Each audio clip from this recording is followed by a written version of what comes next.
We just had the best conversation with Allie from Notice Hair Co. She is the co-founder. CEO, CFO of the company, and she runs it with her amazing sister, Arden. And we've actually had a bit of a long history. They used to actually own kind of a zero waste store where they sold our products, and then they have made their own products and been doing this for over a decade. The company's called Notice Hair Co. And they are like talking to siblings of ours from distant parents. Like they have so many similarities to the Kushu story, and they have such a depth of knowledge on the hair care industry and what it means to go plastic free within hair care, what's in it for us as consumers of not just for the planet, but for us of what that means. And so the conversation to come goes into that. We hope you enjoy it. It is fascinating. We absolutely loved it. We had to cut it off because it would have gone for hours. But Yeah. So one thing, if you guys love product design and product process, this will be a great chat to listen to. And if you love premium hair products, so shampoos, conditioners, oils, this is for you. Enjoy. okay. Hi, everybody. Hi, Allie. How are you? Hi, I'm good, guys. How are you? We're doing great. Thank you. Would love for you to start off by introducing yourself and the company that you're a co-founder of. Yeah, hi, I'm Allie. I am the co-founder and CFO/COO of Notice Hair Co. We are a leading plastic-free hair care company based in Canada. We formulate all different products without plastic packaging. Amazing. Awesome. So can you tell us a little bit about how it came to be that you and your amazing sister Arden founded this company? Like what was the impetus? Like why hair care specifically? And how long has the journey been? Yes. So we are almost 10 years in, which is Nice. absolutely wild. I know you guys know too. It's if you can make it to that point, especially on this entrepreneurial journey, right? And purpose driven and like enterprises as well. Yeah. So Arden and I, like we grew up in a really small town in a rural farming community where like nothing ever went to waste. You used everything that you had, repurpose things, reuse them, fix things when they were broken. And then I think as teenagers, we kind of completely like refuted that entire philosophy and we're like, no, consumerism, consumption. I like to call myself a bit of a recovering product junkie. I think Arden and I, we also grew up in a salon family. So our aunt and uncle co-owned a hair salon with our parents.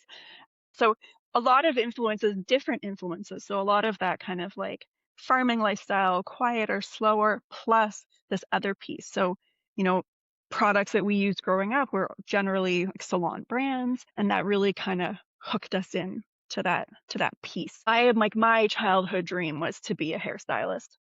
So I very naturally became an accountant because that made all the sense in the world to go down that path. You're So, amazing. right? So coming full circle back to that, Arden and I in our late 20s kind of had this random call and conversation together of let's try something, let's do something together. We've always had this passion, this hair piece that has always been calling to us. Arden has a business development and marketing and advertising background. I had like the finance and the operational piece. And we were like, let's try to do something. This could be really fun. Right. And that's kind of where everything was born. Incredible. Yeah. Yeah. I love the small town background and kind of those influence. I'm curious, you said you kind of went to the other end of the spectrum. What brought you back? Like what was there like an aha moment, or was there something that brought you back from like the consumerism side back to like appreciating your roots and those values that were so integral to you? Totally. I think one little adage that we kind of like always grew up with was the whole concept of I paid good money for that. And I think that kind of was like very ingrained in us of like nothing ever gone thrown out. Like, I don't know, you guys are Canadian backgrounds, right? Yeah. Okay, so West Coast, is there milk in bags? Or is that just an East Coast thing? We're like That is cool. we early in my life, like in the Okay. 80s, I remember the milk bag being delivered for sure. Yes. So we grew up with the whole milk bag phenomena. And our mom, I think we kind of laugh when we look back that she was kind of the original, like the OG zero waster. So milk bags actually perfectly fit a sandwich. So we were the kids at school who had our milk, like our sandwiches in a reused milk bag because, quote, I paid good money for that Yeah. and I'm Yeah. going to reuse it, right? And I remember just kind of those feelings of being so envious of like classmates and friends who like got Ziplocs because like, Yeah. oh my God, like that's like a new bag. I have this like reused milk bag. And I always laugh because she'd wash them out every day and dry them and use them again. And, that was kind of just, that was ingrained in us a bit. And then I think like as any teenager, you want to do the absolute polar opposite of what your Yeah. parents and what you grew up with, right? And I think just the rise, like we were teenagers in what, late 90s, early 2000s, that was a boom in product, right? Yeah. And the land Yeah. of, now I will like shamelessly or not unshamelessly admit to be a millennial. We do everything ourselves, right? Like we didn't grow up in a world of services provided for us, right? You're like, oh, you wanted to dye your hair, you went to the drugstore, the grocery store, and you got hair dye, and you did those things yourself, right? So I think this kind of entrenchment into consumption and using products and experiencing things really kind of took a hold on us. I think too that kind of societal shift into convenience, right? Into being able to Yes. grab something quickly and use it, not having to wait. We were kind of the last generation, right? That moved up through that in our Mhm. adolescence and our teenage years. And then on to that. And I think when Arden and I kind of started having those initial conversations, I was pregnant. And I think both of us were, both of us were kind of, it was crazy. It was started as a concept and then could you just do some bookkeeping? And I'm like, sure. It seems like I should have totally a second job on maternity leave, which exploded, right? You're like, oh, cool, that happened. But yeah, I think both of us just kind of coming together and looking around at the way in which we were interacting and consuming products. And I had, as a passion project, I wanted to be a hairstylist. And if I couldn't make that happen, then I went and got a makeup artistry certificate as a fun thing to do. And looking at that too, and kind of having a different lens in beauty. So not just hair care, but in beauty and color cosmetics, looking at the volume of plastic packaging. And that packaging is not recyclable. Right? Whatever myths exist out there in the world, 95% of it is not recycled. That's a lot. That's billions of units every single year going into landfills and our environment, our waterways, right? So I think just kind of looking around and being like, whoa, like what are we doing? This is crazy. And is there not another way to do this? And to look at that, right? In terms of how could we approach this? How would we approach it differently? And kind of segued us into, okay, hair care. That was one area that we both absolutely love. And then kind of the fun part with the two of us too is we have complete polar opposite hair types. So Arden has the most glorious like horsetail ponytail of thick curly hair. And I have the child tangly fine hair. So we were like, okay, if we can make products that work for the two of us, I think we're on to something and we can head down a pretty cool direction with this. So cool. Wow. Yeah. Thank you for that. I love hearing where these amazing brands seed moment. I was laughing there because we have these like stainless steel lunch boxes for our kids that are kind of these like bento box style, but they don't have any sealant. And so if there's anything liquid, like some fruit in there that drips, it comes out the side. And we had like a bag that we had bought once for ice. And we're like, oh no, we got to reuse this, but they're really heavy duty plastic. And so we were washing it and putting my daughter's lunchbox in this like ice bag. And eventually she's like, Dad, can I just get like a Ziploc or something clear? Like it just says like 3 kilograms of ice. And I just want something like the other kids. She said that. Yeah. So that's a tangent. Or someone will be like, I thought you were plastic free. Why is that in a plastic bag? And she's like, oh my God, there's always something. 100%. I still, if I'm like home visiting my parents, something gets sent home, it's like, it's in a bread bag. It's in like the bag that the toilet paper comes in, right? It's like, they pay good money for that. They're going to use it.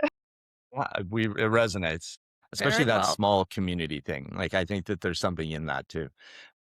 I think like, getting to the, just coming back to that of like home life and growing up to it, because we lived in a rural community, and I think where we kind of lose sight of this a little bit too, when I live in obviously a bigger city now, is the access to services, especially like waste management, are so vastly different across Canada. So at that point, when I was like a little kid and a teenager, we didn't have local collection. So the Yes. garbage Yeah. waste that you were creating, you had to bag up and you had to take to the dump and you had to pay. So it became that was a very conscious decision of, is this garbage or can I use this in another way, right? Which is so different to now, where there's such a disconnect between, just putting your bin out at the end of your driveway and it just magically disappears on garbage It's so collection day, right? Like we have such a disconnection to where our the waste. waste goes. I think most people in Canada, like living in bigger, like metropolitan areas, have probably never been to a garbage dump or a landfill, and you don't think about where it's going. It's just going away from you. Yeah. It's so And funny. that's We kind of say this You're speaking our language, Allie. completely, like, right. because where we live on Norfolk Island right now, no one picks up your garbage. Yeah. I like, for me, I grew up in Vancouver. And so I had that sensibility of away. And I was like, in And hindsight, convenience. It just disappears. there was just such an Yeah. abundance of water, an abundance of electricity, abundance of like every fruit in the world is available anytime Yeah, I go to the all grocery year. store. And now we live on Norfolk Island, and which is, so Norfolk Island, for anyone that doesn't know, is a 3x5, 5x8 kilometer, 3x5 mile, 5x8 kilometer island in the middle of the ocean. So the nearest inhabited piece of land from us is 1,000 kilometers away, or 600 miles, which means that we are like a pinprick in the ocean. And so we're so much more intimate with our waste. Like, our water now is what falls on our roof. We have We're to be standing on our water tank.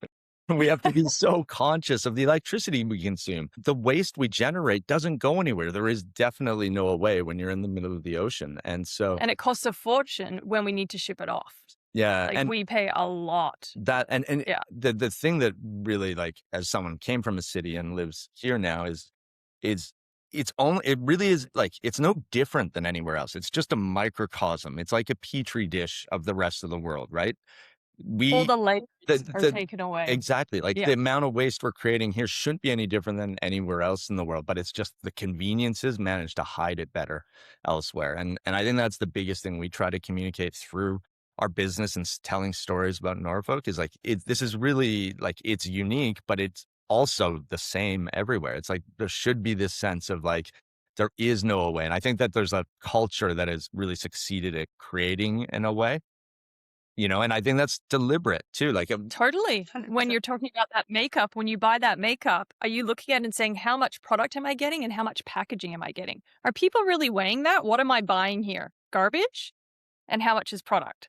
Like, it's just a different way of consuming, and we're getting there, but you just have to keep looking at products from a different lens. Yeah. And that's what So we talk about too. Like, we like to coin the term that, packaging at the end of the day is just pretty garbage.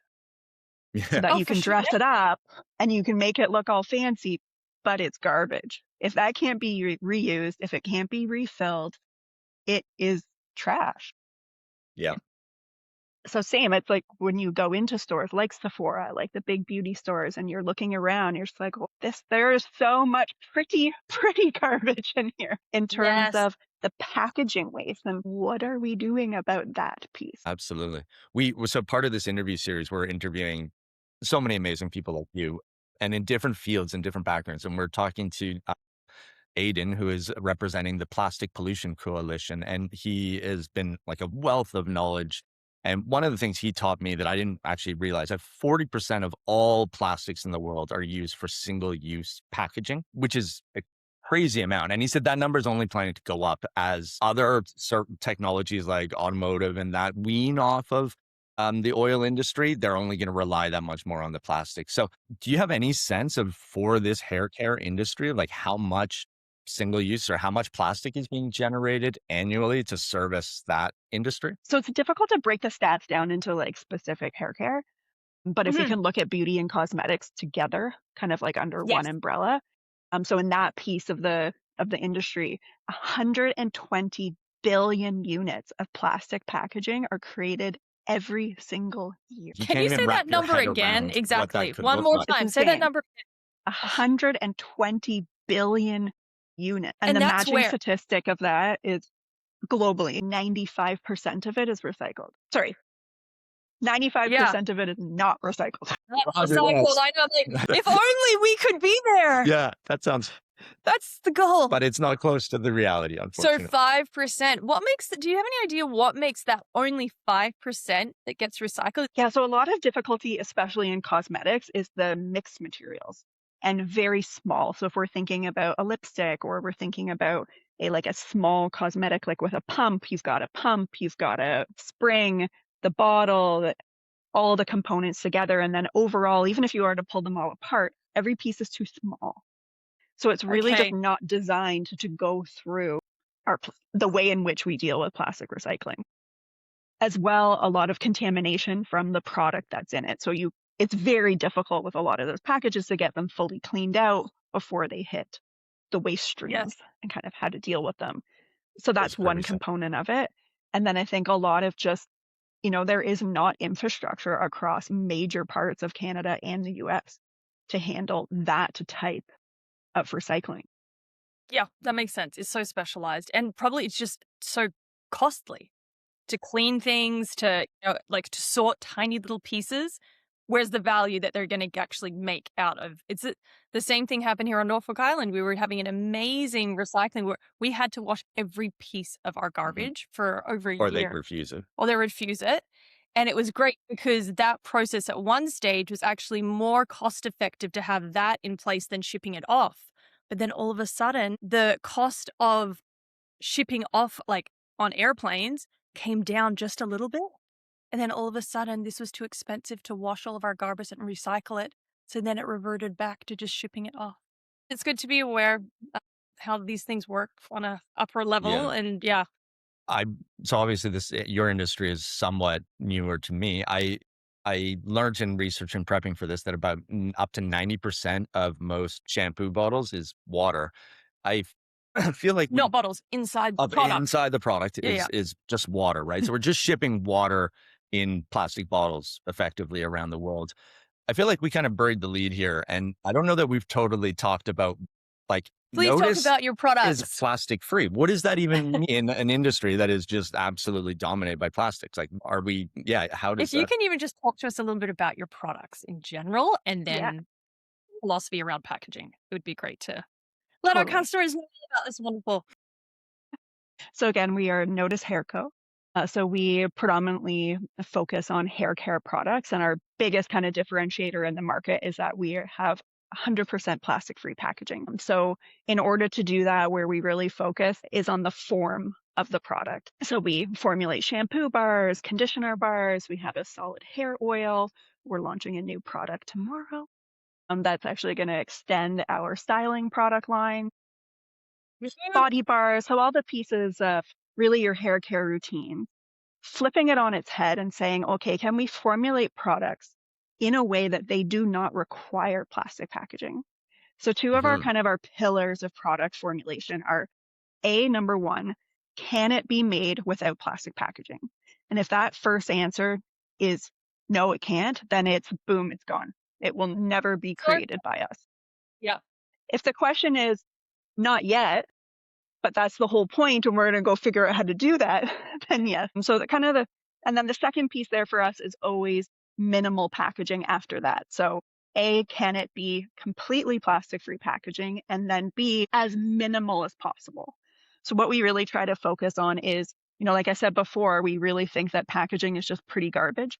It's getting a product from point A to point B safely and undamaged.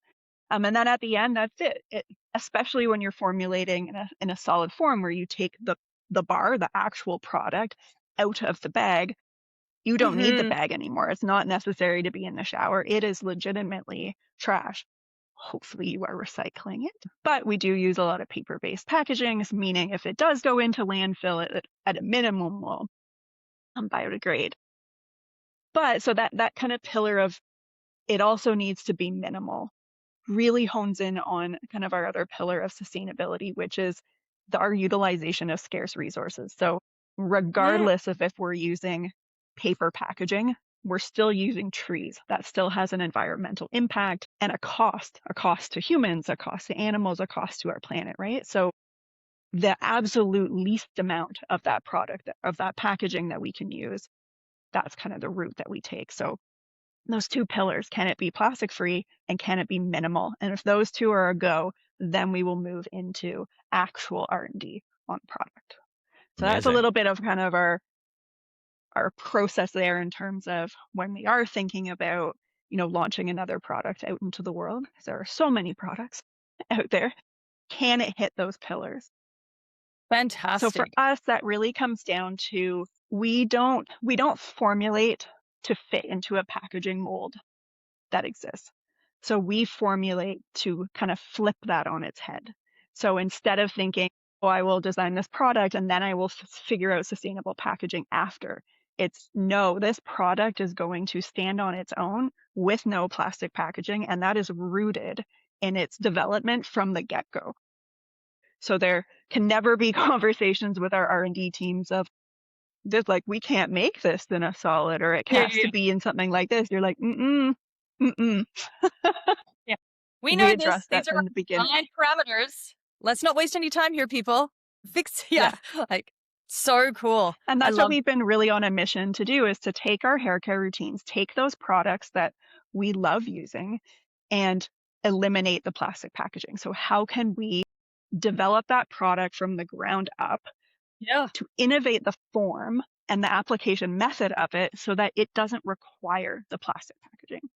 And that's where we've really kind of sat and like pushed innovation forward in the hair care space, of not having that reliance. So there's because there's never an intention to from the get-go.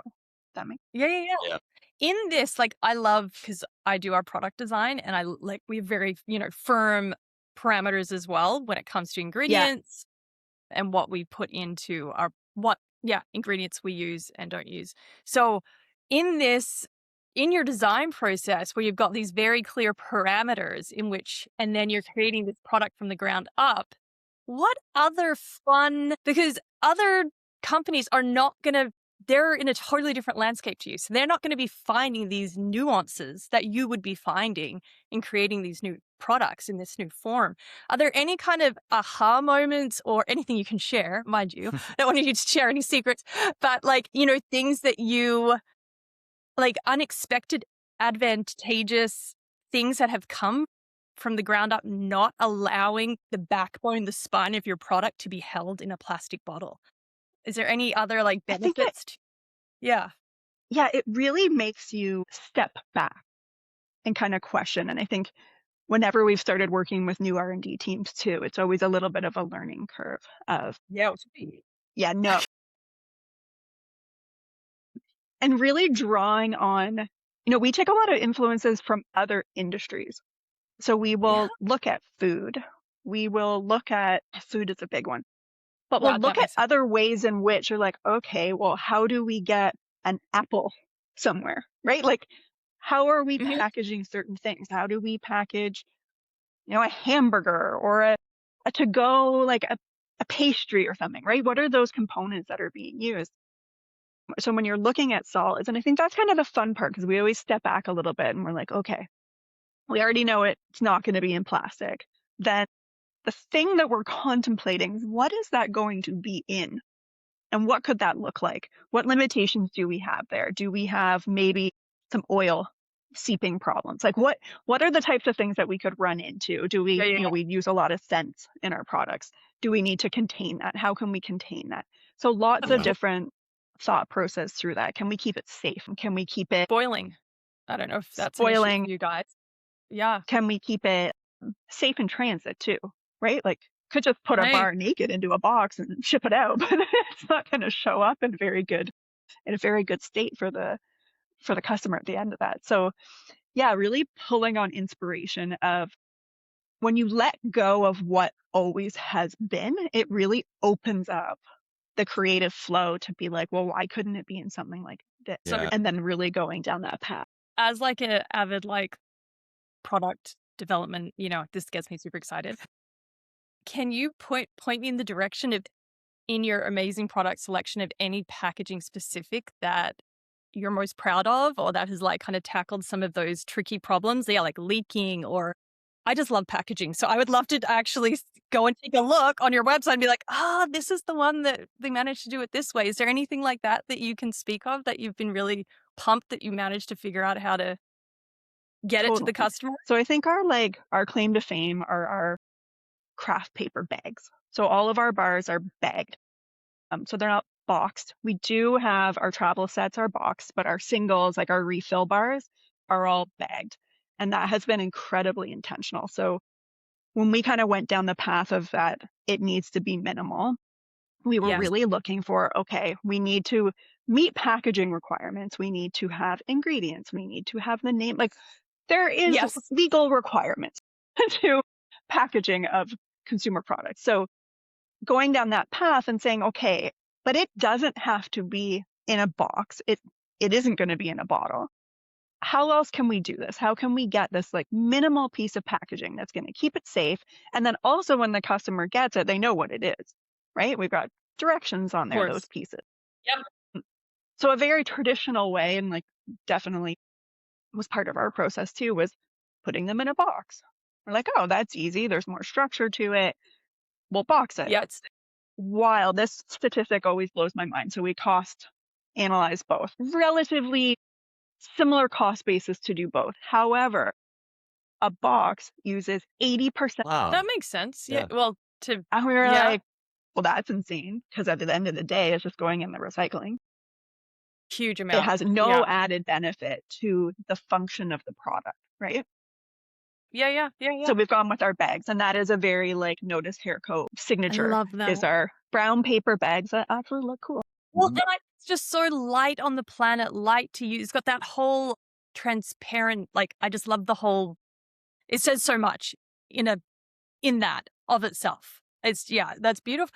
I love that. So it's making me think, and of course, this isn't my industry, but like probably, I don't know, way back, like when you were buying your soap and things at like local markets, they probably would be using something similar more in Mhm. that regard. Yeah. Or like a little So it cloth was kind bag of that the you'd bring concept, back. right, of thinking of buying a pastry, right? And it goes in a Yeah. little paper bag, right? A little craft bag, and you fold it over. Like, so ours are designed that you fold them over and it's this little pocket, right? That it lives in. And then some other fun ways that we've also seen customers use them too is as like little like scent sheets, because our bars carry Yeah. some So heavy amazing. scent load across some SKUs.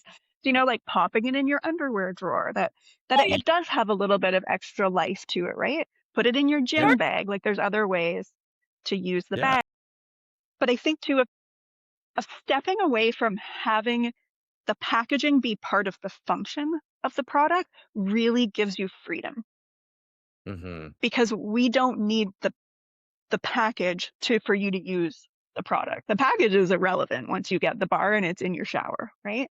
So really kind of rethinking, okay, how can that be as minimal as possible? I just love this. It's just so fun when you can just totally open, especially because, we're looking at this from the design standpoint, but also from a customer, it's just life becomes just less stuff to deal with, like it's just a lighter load. It just, yeah, it's really, really fun. I thank you for sharing the design process and how you guys have come to it and how it's not even the same product at all.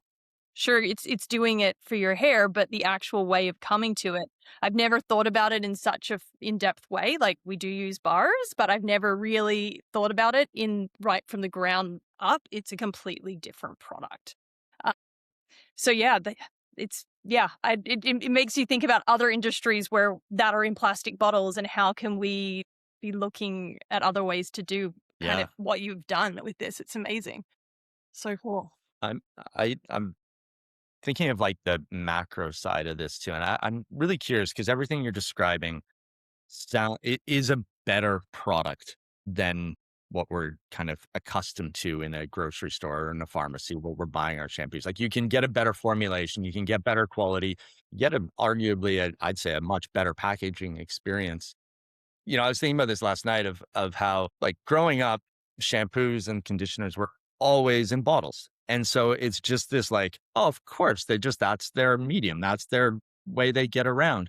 But really like plastics are in the greater arc of history, like they're a new technology. And so surely before the plastic industry of the 50s and 60s where it really blossomed. Were we just using bars? And I'm, that's kind of part of the question. But another part is like, if we can have a better product, a better packaging experience, like better product for our hair, better product for packaging experience, is there something that's still holding bars back from being the absolute like staple of the industry? Can I add one more question to that? Yeah. Because, and I know the one thing with those big bottles is you're essentially buying advertising on a shelf. You're buying visual impact for a customer.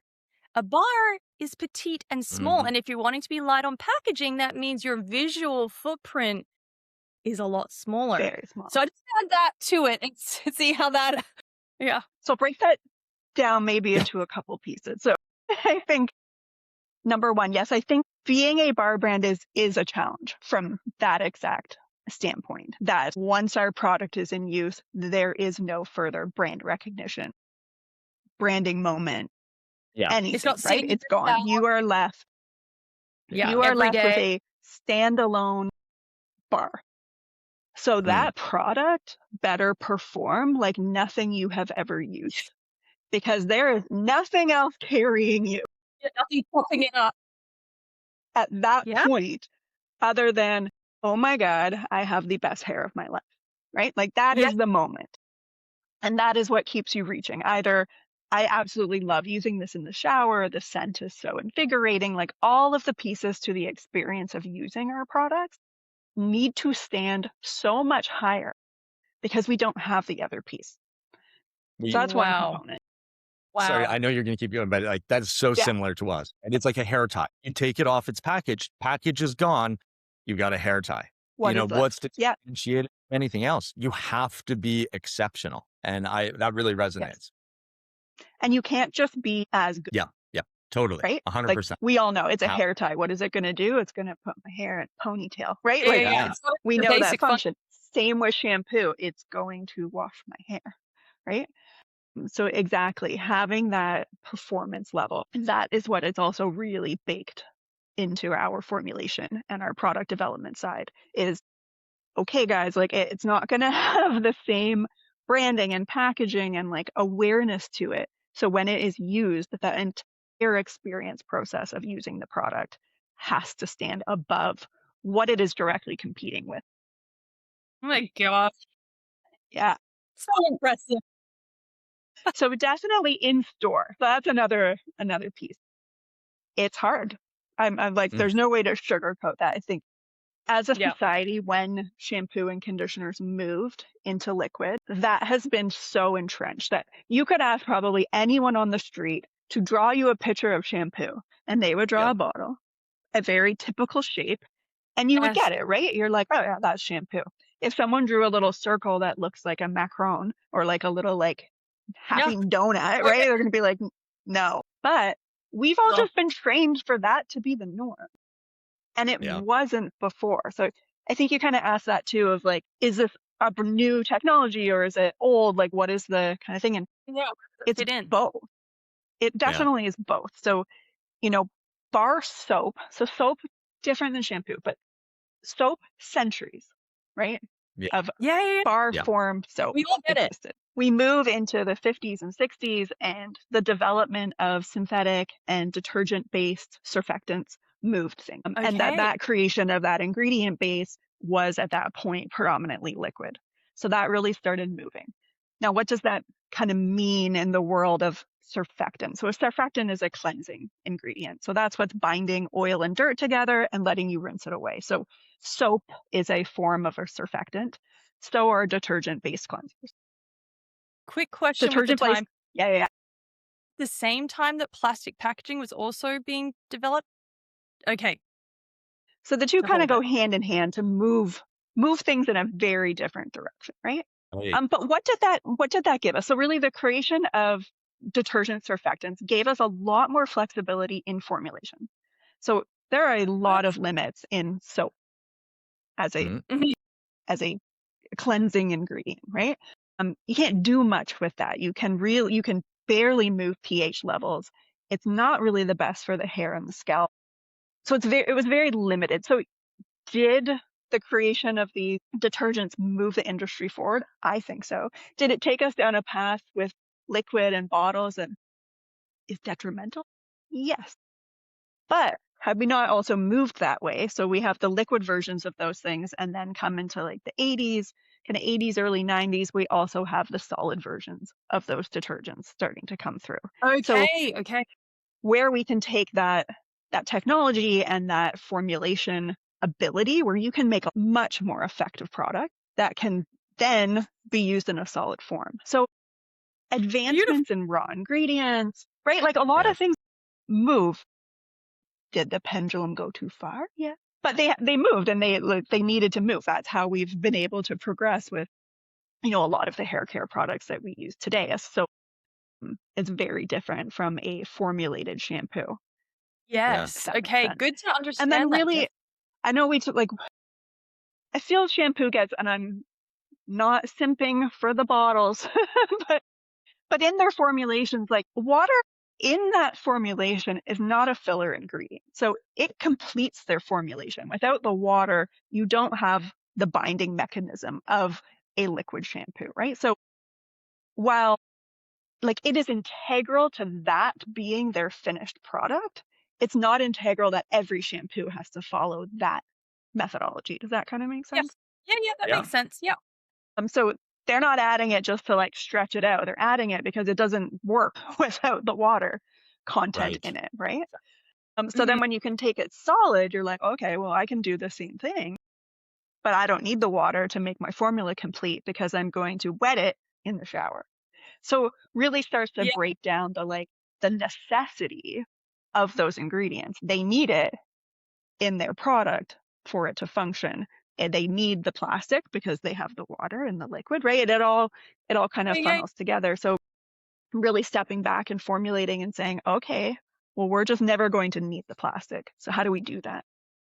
And how do we get there? So cool. And I just love that, as you were saying, that unfortunately, liquid based plastic packaging, it has moved all of the, it sounds like the ingredients and, the technology around ingredients for hair health and shampoo. So you've got all of that brewing on your side, and the fact that you're now at a place where it can kind of come full circle, but with all that innovation back to solid. So it's that pendulum, but I like where we're at with it right now. This is a fun time when it's coming Yeah. back. Like it's a fun time to get to hear these stories and know, yes, it's only going to get better and better. Yeah, that's wonderful. That was brilliant answer. It's like a historian of the category, Yeah, which and is I love so the fascinating. comparison because people understand the shape Yeah. of a soap bar, but how Absolutely. different it is. It's not at all the same. Yeah. So that's also really interesting to Yeah. understand. It's not that simple. One thing we laugh about too is just the use of language and the use of terminology and stuff of customers and stuff being like, oh, I just love your soaps, your hair soaps. And we're like, Yeah. they're shampoo. They're solid Yeah. shampoo. And I think that's kind of breaking it down a little bit too, in terms of like, we do formulate very similarly to liquid products, but we don't need the plastic packaging because we use solid versions. So, kind of trying to move that connotation of it too, because when you think Yeah. of soap, I think when all of us think of soap, right? And a soap that we probably used in our childhood, putting that on your head. And especially, this is where Arden and I kind of sat too when we were really brainstorming out the beginnings of the company of, I don't want to use that. Like, we had those feelings of, how are we going to get other people to want to use this? And that was Yes. the biggest thing for us, is it has to perform. And that's where we were kind of sitting, like, if you're spending hundreds of dollars on your hair color and seeing your hairstylist and highlights and everything that you're doing, if your go-to is mid or very high-end salon products, you have an expectation of what that product is going to feel like, smell like, perform. Like, the entire scope of it, right, needs to hit that performance piece. And that's where we really sat rooted in that.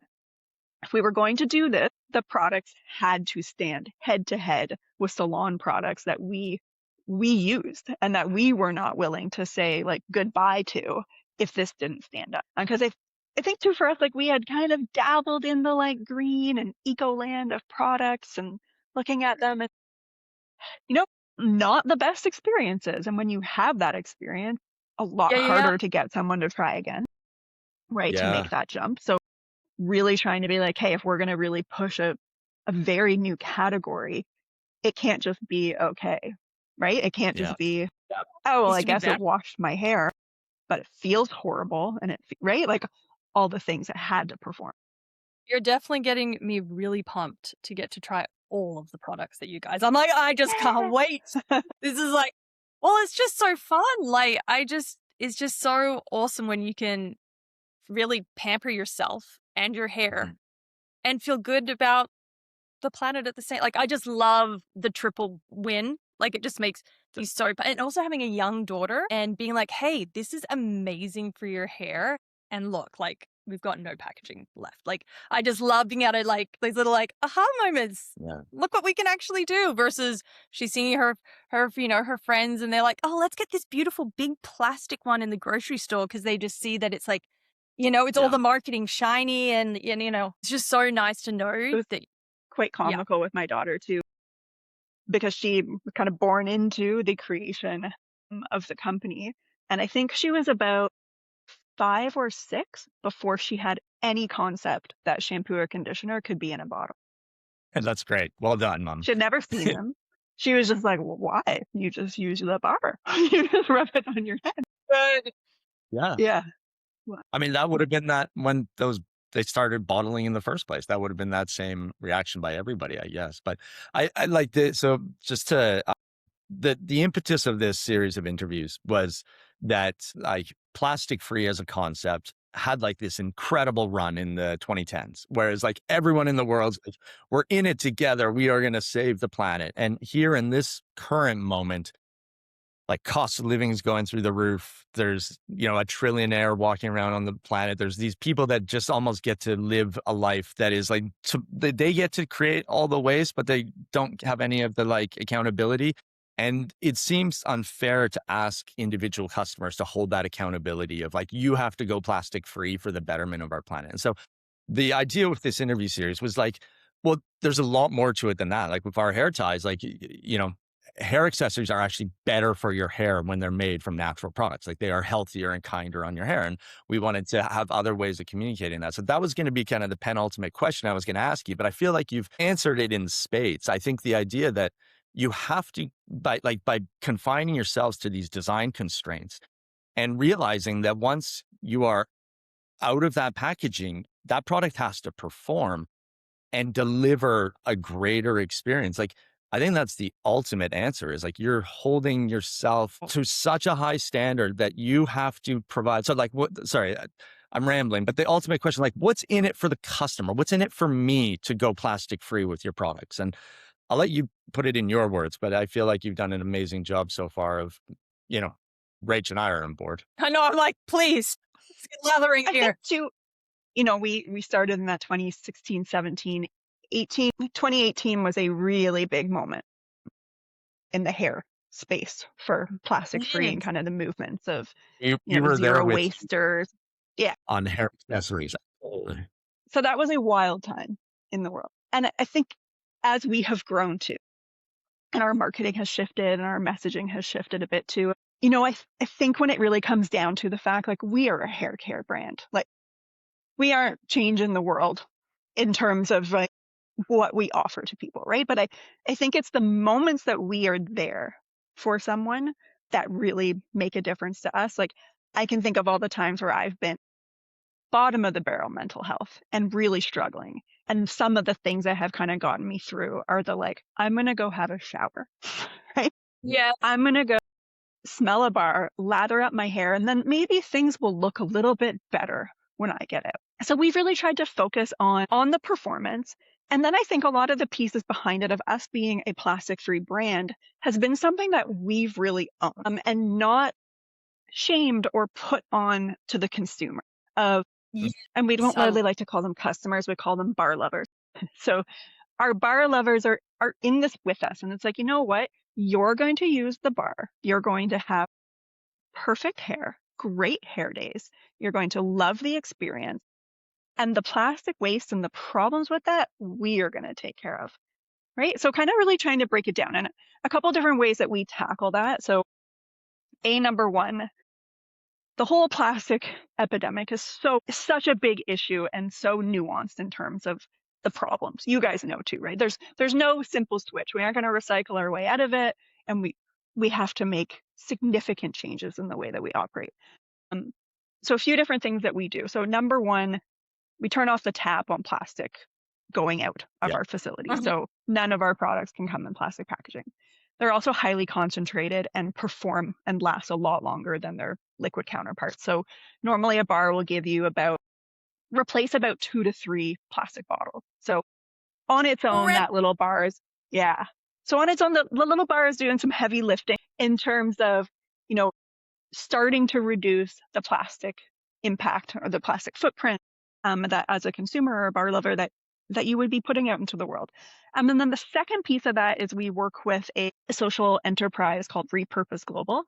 And they work in vulnerable communities across the globe to collect plastic that is in our waterways, in landfill, and harming the planet. And what we really like to talk about there is, so for every single product sold on our website, we collect the equivalent of 10 plastic bottles. And what we Amazing. are collecting is other companies' trash.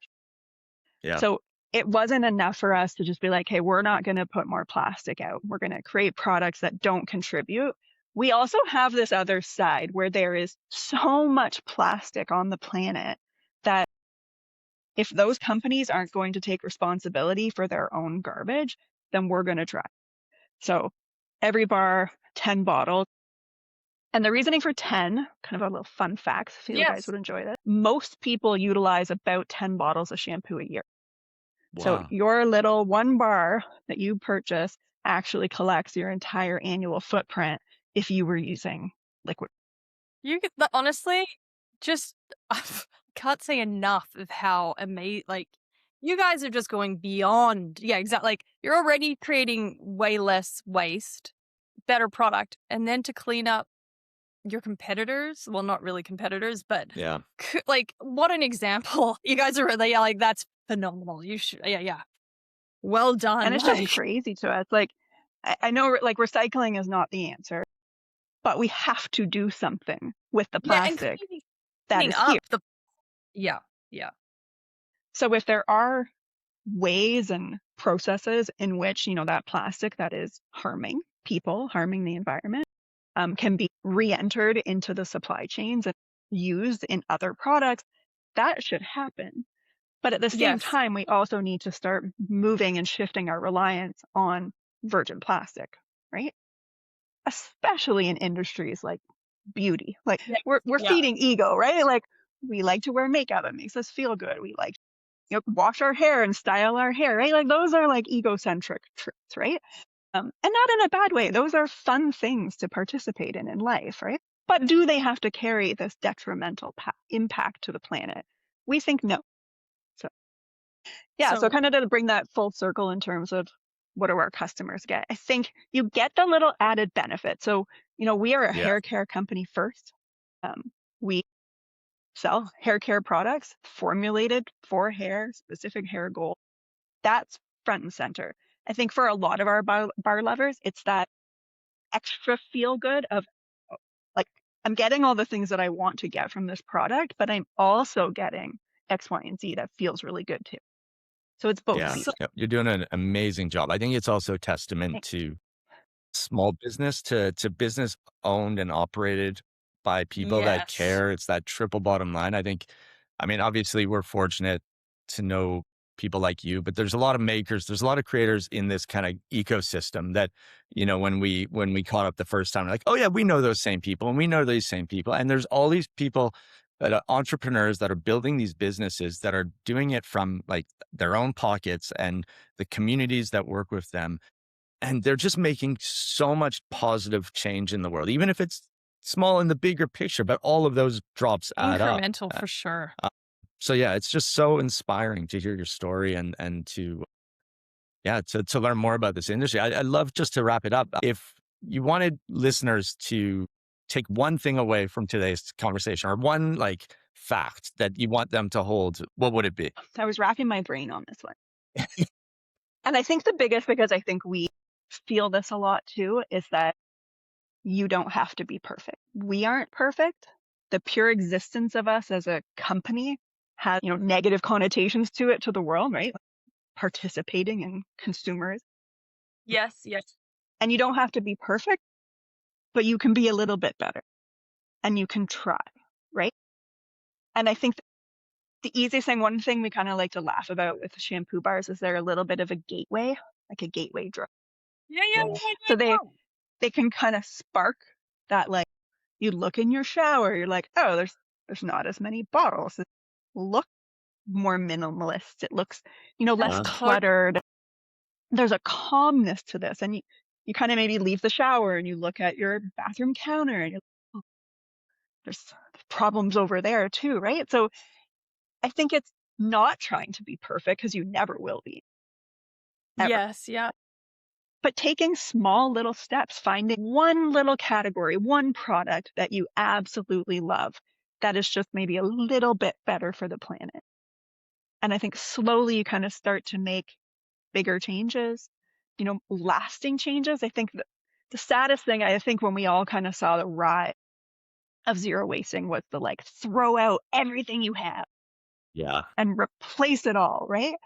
I think it still comes down to that, like, use what you have, reuse things, fix things, and then start making little tiny steps, and, like, don't beat yourself up. I think that was a lot of kind of in Yeah, the no guilt. first rounds of the movement was really like, there's enough shame. I think we're going to chat a little bit too about, like, uplifting women too. We have enough.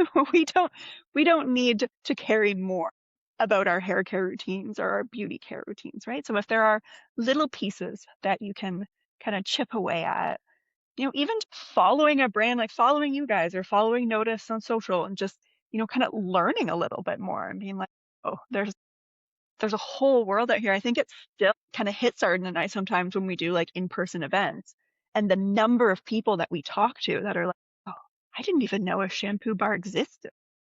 And you're Yeah. like, It's so cool, isn't it? yeah. Um, So Fun. I think it's that. I think it's kind of have fun with it. I think I actually started yeah. using your hair ties years ago. That is solely what I use on my daughter's hair. Thank you for the little tiny one. Thank you guys. But same, it's like finding fun brands that you like the story, you resonate with, the products that they're putting out there, and really starting to move the needle. Yeah, I love the thanks for, like, mentioning that part. It's so important for yeah, it's just those little treats really for yourself that are filling your cup. They're also wonderful for the planet. But yeah, just those tiny little things that just they make a big difference, like, to your self-care routine, how you feel. But yeah, that ripple definitely just Yeah. continues to We're like, it's funny. All the things you're saying are so much. they're so on point. They're It's so the incredible. same as the.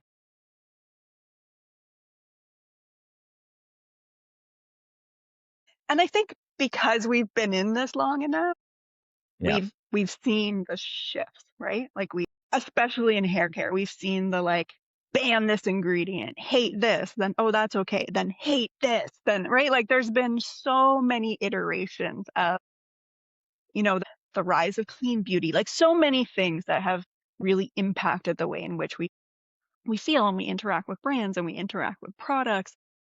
Just all of that. I think even with the zero waste movement, we don't need to guilt people into this, right? Like, there's so many things to be worried about in the world. Get a better hair tie, right? Yes. That's the beauty of it. Like all of these businesses in that zero waste world, like, I mean, not all of them, but most of them. There are some that come in as a copycat, but they get what you're saying. Like you have to be better than the competition in order to earn that customer's trust and have them come back. And so you get these incredible product experiences and you get the like tangential benefits of like creating less waste and doing something good for the planet. But you intrinsically get so much out of it. So I think that's a huge takeaway.